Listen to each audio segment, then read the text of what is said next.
Om Swastiastu. Berikut adalah nama-nama anggota dari kelompok kami.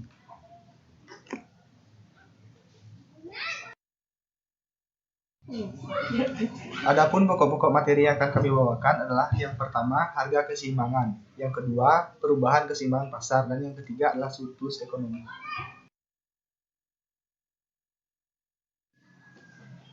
Harga keseimbangan. Harga keseimbangan atau harga pasar, equilibrium price, adalah harga yang terjadi apabila jumlah barang yang diminta sama dengan jumlah barang yang ditawarkan. Dalam ilmu ekonomi, harga keseimbangan berarti harga yang terbentuk pada titik pertemuan antara kurva permintaan dengan kurva penawaran.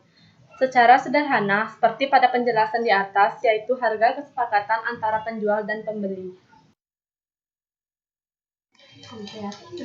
Adapun proses dan faktor bentuknya harga keseimbangan. Harga keseimbangan terjadi karena adanya interaksi antara penjual yang melakukan penawaran dan pembeli yang melakukan permintaan.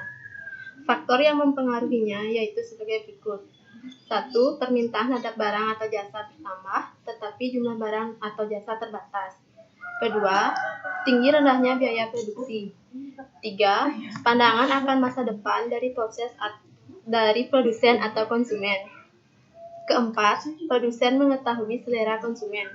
Kelima, penawaran terhadap barang atau jasa bertambah, tetapi daya beli konsumen tetap atau berkurang. Selanjutnya, adapun peran dan fungsi harga keseimbangan dalam perekonomian. Yang pertama, menunjukkan bagaimana perubahan kebutuhan masyarakat. Yang kedua, memberi stimulus pada pengusaha untuk berinovasi akan perubahan permintaan.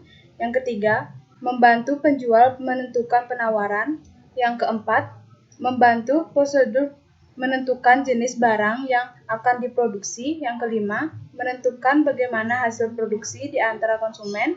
Yang keenam, menentukan teknologi yang tepat untuk proses produksi.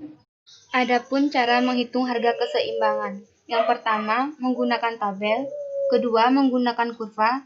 Ketiga, menggunakan pendekatan matematis.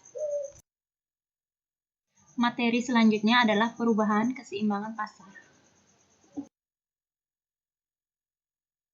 Selanjutnya, beberapa penentu permintaan. Yang pertama ada harga barang itu sendiri, yang kedua harga barang lain yang berkaitan erat dengan barang tersebut, yang ketiga pendapatan rumah tangga dan pendapatan rata-rata masyarakat, yang keempat corak distribusi pendapatan dalam masyarakat, yang kelima cita rasa masyarakat, yang keenam jumlah penduduk, yang ketujuh ramalan mengenai keadaan di masa yang akan datang.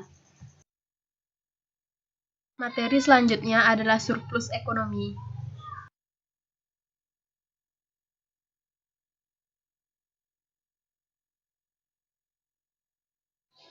Surplus ekonomi adalah istilah bisnis yang digunakan untuk menggambarkan situasi yang berbeda. Definisi dasar dari surplus ekonomi adalah bahwa aset keuangan dari suatu entitas seperti pasar bisnis, pemerintah individual, melebihi kewajiban keuangannya. Bagian-bagian dari surplus ekonomi.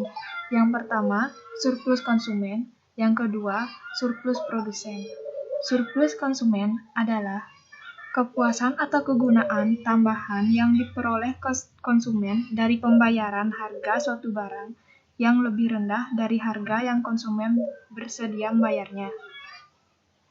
Surplus produsen adalah pendapatan tambahan yang diperoleh oleh seorang produsen dari penerimaan harga suatu barang yang lebih tinggi dibandingkan dengan harga yang sebenarnya telah dipersiapkan untuk ditawarkan.